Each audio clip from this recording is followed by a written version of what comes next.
Oke teman-teman, di video kali ini kita akan ngebahas gimana sih kunci sukses bikin murai batu jadi juara baik. Kalau burung juara itu, apalagi burung yang sampai mahal ya, lihat dah pasti dia kalau nembak, maksudnya dari irama lagunya itu mewah-mewah. Bertahap kita bakal kenal karakter dia. Oh, burung ini ternyata karakternya tinggi banget ya, kalau gua tinggiin jangkarnya ya, atau gua tambahin kroto terus ya bisa-bisa nanti over, karena efek kroto itu beda-beda di setiap burung. Nah kalau misalkan kayaknya dikasih kroto enak, coba kita kasih lagi di seminggu 2 kali, makin enak. Poin-poin itu udah kita lakuin.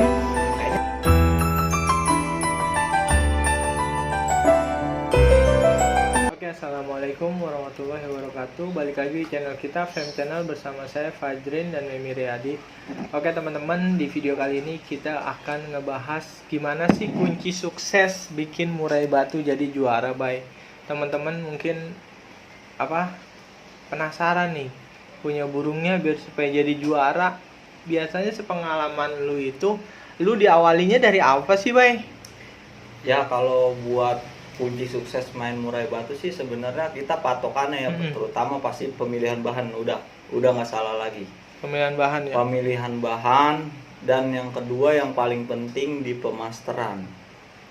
Nah setelah burung kita master, nah itu kita ini pelatihan fisik, maksudnya perawatan. Yang ketiga. Nah yang ketiga itu, dan yang keempat tetap kita latih mentalnya burung ke lapangan kelatberan. Nah jadi bukan semata-mata kita beli burung langsung kita lombain juara instan banget. Nah kadang kan tahu sendiri, banyak pemain papan atas juga baru take over burung, adaptasi di rumah itu banyak yang nggak jalan, kayak ngenolin lagi ya, nah, kayak ngebaca karakter banyak lagi ya kan. Gitu. Mungkin untuk murai-murai yang gampang dan emang rezekinya dapet, mungkin langsung jalan, Bay. Iya. Ya kan? Tapi iya, banyak juga sepengalaman gua dan yang gua tahu dari teman-teman para senior juga, burung harganya lumayan tinggi tapi nggak jalan. Tapi kayak kita beli dari awal lagi kayak sama bahan aja. lagi ya. Nah, dari awalnya itu, Bay. Yang tadi lu kupas dari pertamanya apa, pemilihan bahan. Biasanya ciri-cirinya lu kayak ya itu kan udah kita bahas, pemilihan bahan itu kita bahas. Nah, sebenarnya tahapan-tahapan yang nih, kalau yang kayak kedua nih di pemasteran itu ya, orang itu paling banyak kayaknya nganggap remeh di pemasteran. Orang itu kebanyakan sih kalau main murah itu belajarnya di settingan. Langsung. Iya, kalau pemula tuh belajar di settingan, tapi dia nggak mikirin di pemasaran, gua asal masterin aja lah udah begitu kan. Padahal burung juara itu, apalagi burung yang sampai mahal ya, lihat dah pasti dia kalau nembak, maksudnya dari irama lagunya itu mewah-mewah. Nah disitulah kenapa burung itu bisa juara dan bisa mahal, karena pemasteran itu menurut gua udah hal yang paling penting banget. Soalnya sih sepengalaman gue juga lihat para senior gitu sama pemain atas, masterannya gila-gila. Ya iya, dia ngeburu masteran mahal. Nah karena dia ingin burung dia tuh nembak bagus seperti masteran itu. Terus kalau yang ketiga tadi pembentukan fisik, kayak gimana sih, Bay? Boleh dijelasin? Jadi gini, kalau maksudnya di perawatan itu kan, kita jatuhnya sebenarnya gini, kita ngenalin di karakter burung itu. Nah burung itu punya, maksudnya fighternya rendah. Nah kalau fighternya rendah kan kita bisa nih kita naikin jangkriknya, misalkan agak banyak nih 10, nah dia udah gacor apa belum. Nah kalau fighternya sedang, nah misalkan kita cari nih, kita kasih 7 dia gimana.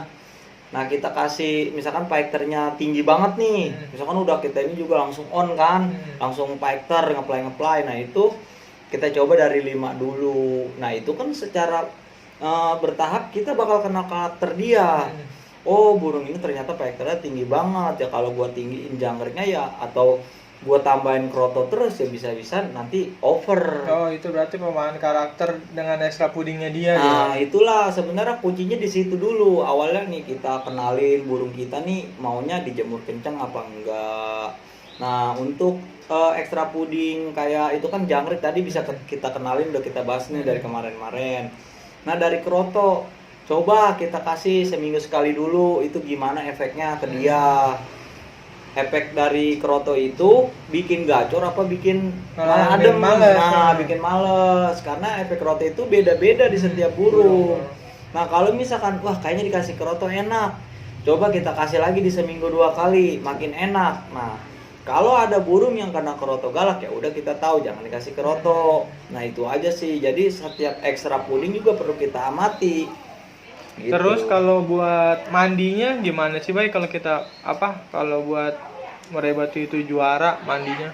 Nah, kalau mandi kan dari kemarin kan udah gue bahas setiap burung itu. Kalau gue baru dapat burung itu pagi, pasti gue mandi langsung gue jemur karena gue ngebentuk di mental dia dulu. Dibentuk mental. Nih kalau dia burung udah enak di rumah, udah gacor, apalagi udah sedikit ngerespon ketika dengar suara enak.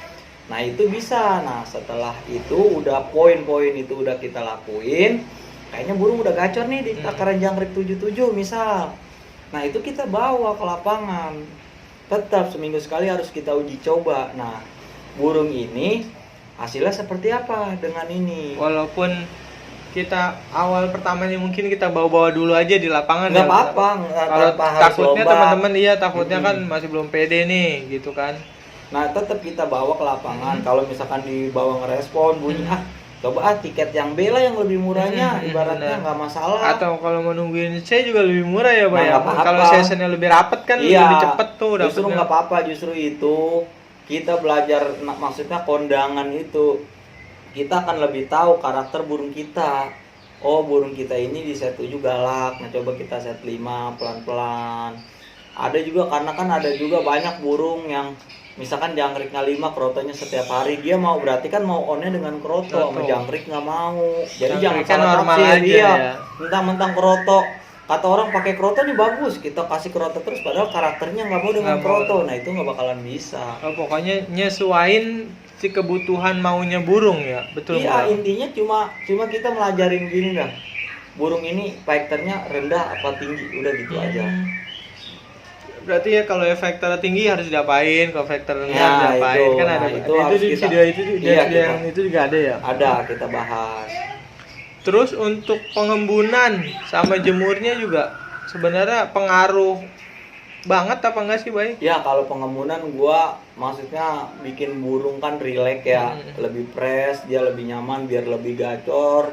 Itu pasti gua embun. Nah, kalau penjemuran sesuai konten yang udah gue bahas di video-video sebelumnya.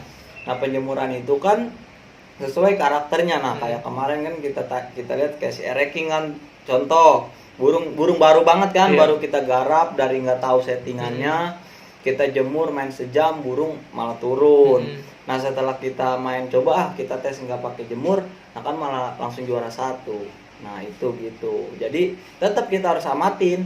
Ada memang yang harus mau dijemur kencang, ada.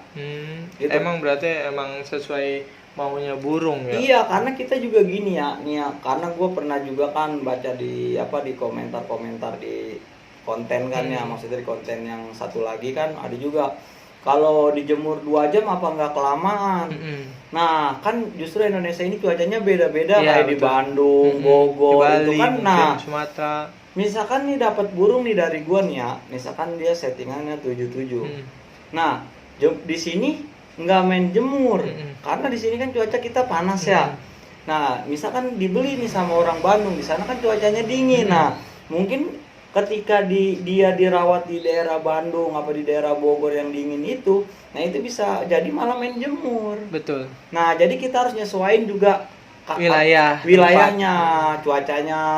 Oh, cuaca adem nih, jadi kita harus pakai feeling juga dan pemahaman dari apa yang udah kita berikan gitu. Berarti teman-teman jangan patokan, misalnya beli burung jadi pun jangan pernah patokan settingan di sana segini ya, udah jangan dirubah harus segini. Iya, bisa juga. apalagi daerah Kalimantan kan katanya panas, Sumatera ada pokoknya lebih panas dari daerah kita. Nah, itu burung semua bisa berubah. Apalagi burung fighternya tinggi ditambahin. Nah, fighter tinggi, cuaca tambah panas. Nah, berarti kan yang harus kita pakai feeling itu adalah mandinya lebih kita sering. Yang tadinya seminggu 2 kali bisa kita setiap hari atau seminggu 3 kali. Bahkan mungkin nggak main jemur ya, Bay, main gun aja.